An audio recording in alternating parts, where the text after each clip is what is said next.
Hi, my name is Mona, and I am a sex and love addict. Hi. Thank you, Micheline, for asking me to speak. Yeah, so first came to this program 10 years ago next month. And when I heard people share about anorexia, I was pretty sure that I did not have that. I was someone who was always in a relationship.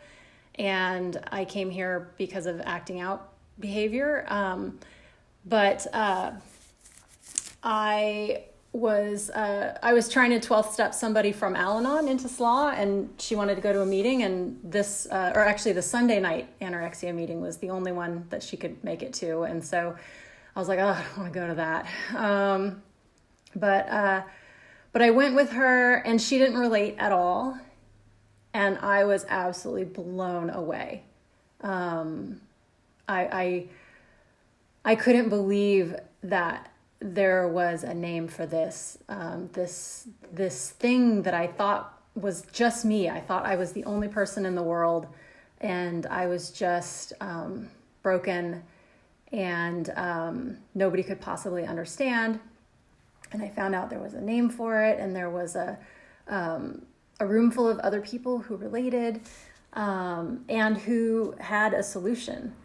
And it was a long process of sort of unpacking my anorexia. I identify as socially anorexic and emotionally anorexic. And basically, I realized eventually that I had been using relationships sort of to like mask my anorexia because I was so afraid of just existing in the world. I felt so unworthy that I thought, not consciously, but like what I was doing was like attaching myself to another person, and then that person was sort of like the shield that I hid behind to go through the world, and like that person would vouch for me and say, oh no, she's with me, it's okay, let her in, in my mind, like I deserve to be here if this person has like brought me here. So when I came into S.L.A.A and I had to take a break from dating and relationships, I realized how small my life was, how completely isolated I was without men. And it was terrifying. It was a really dark time going through my withdrawal. And once I had given up all of my guy friends, quote unquote, I didn't have any friends, it turned out. But I was so grateful for this meeting and the Sunday night anorexia meeting. Because like I said, there were people who felt the same way that I did and who got it. I remember specifically this Tuesday night meeting, coming to this meeting, the first Christmas that I was in S.L.A.A, I went to a Christmas party for an organization that I was volunteering with. And I was terrified to go to this Christmas party. And I remember making an outreach call from the parking lot, and a fellow telling me, just like, go for 5 minutes. And if you hate it, after 5 minutes, you can leave. And so I was like, okay, I can do that. And I stayed there for exactly 5 minutes, and I talked to exactly 0 people, and I left. And I went to this meeting immediately afterwards. It was on a Tuesday night. And I was just so full of shame. Like, it just seemed like something that's so easy for other people, and I just couldn't do it. I just couldn't force myself to connect with people.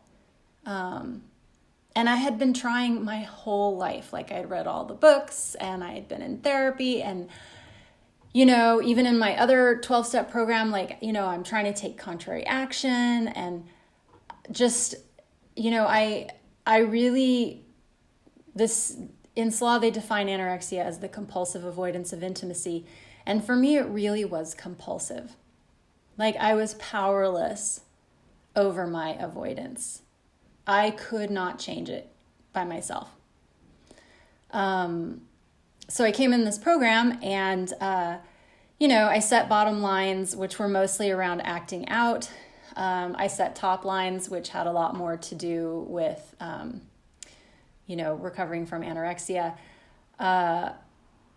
And sometimes I was able to do them and sometimes I wasn't. And that just had to be like good enough, and meanwhile I got a sponsor and I started working the steps.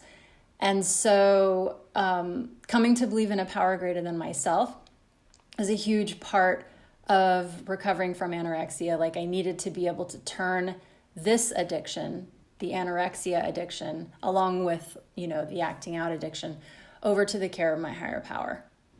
Because clearly I couldn't do anything about it by myself. So I did that, and I didn't like stop trying to change it, but I sort of just like eased up, like, okay, I'm not going to change it by myself. I'm not going to force myself to not be anorexic. So I'm just going to do my best, and I kind of started to like take it easy on myself, and just practice having faith and practice trusting that if I just kept coming back and I just kept doing the work and being of service, working the steps, sharing in meetings, that eventually something would change. And man, it felt like it took forever for anything to change. It felt like everyone around me was getting better and I was not. And I was joking on another meeting that my recovery was what happened while I was busy complaining that it wasn't working. And that's really what it felt like. Like, I'm just so convinced it's not working. And then it would surprise me, like I'd be driving home from a party or an event and all of a sudden it would hit me that like, I didn't have any fear that night. Like I felt comfortable. Thank you. I felt comfortable in my own skin. And it's like I didn't even recognize it while it was happening. It wouldn't be until I was driving home. And it would shock me every time. Like, oh my God, I can't believe I just walked through this, what normally would have been a terrifying, really challenging situation, fairly easily. And that's why I say like, I couldn't change it by myself. Like higher power did it for me. Honestly, like I did not do it. It just changed. I just came and did the work, and it just changed. And it's still a work in progress. I still feel like I have a lot of growth to do in the area of social and emotional anorexia. I mean, but like my life has changed night and day. I mean, unrecognizable from what it was like when I first came in here. Like I am no longer isolated. I do have friends. I do have a support community. I do have people that I share with, on a really deep, intimate level.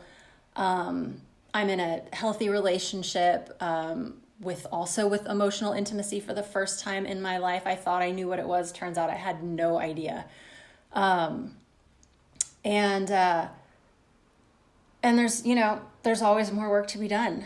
I'm not done and maybe I never will be. And, the biggest journey for me right now is just about self-acceptance and like accepting, I think I thought that anorexia recovery would cure me from being an introvert. But being an introvert is not the same thing as being anorexic. Like I think of anorexia as compulsive. And for me, it's really painful. It's like, I don't want to be doing it, but I can't stop. Whereas being an introvert, like, feels good. Like I enjoy my own company. I like doing things alone. And if it's not a compulsion, then it's okay. And so I'm working on learning to accept that part of myself and that being alone isn't necessarily anorexia. So that's where I'm at today. Thank you so much for letting me share.